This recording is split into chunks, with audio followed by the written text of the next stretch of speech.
Anger is an emotion rooted in unconsciousness. When we lose awareness, we drop into the level of conditioned mind where old patterns take control.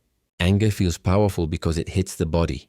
Your chest tightens, heat rises, breath shortens. It feels like it takes over, not because it's stronger than you, but because you've acted it out so many times that the body learned it. It became automatic, it became normal. But ask yourself, does the emotion really control you? Are you truly a victim to anger? No. The moment you become aware that anger is rising, a separation appears. Thought lives in the head, but emotion is thought felt in the body. So when the feeling shows up, it's just the body reflecting your mental state, the echo of your mind. Here is where your power begins. You can allow the emotion to exist without acting it out. And the moment you do that, you shift positions. You are no longer the anger. You become the one who sees it. You become the observing presence. Awareness brings the unconscious into light, and anything brought into light begins to dissolve. The ego lives by pulling you into past and future. Stories, fears, memories, threats, all of that fuels the emotional pain. The more you listen to that dialogue, the heavier the emotion becomes, the thicker the mental fog grows, and the more destructively you react.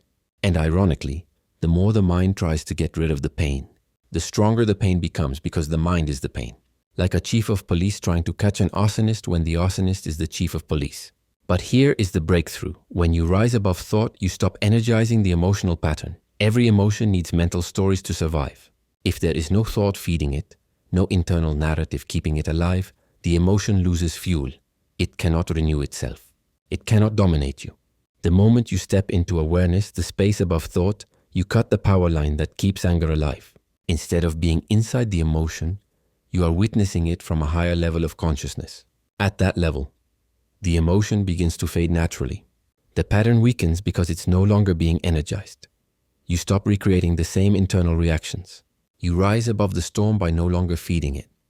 This is how you stop identifying with the mind.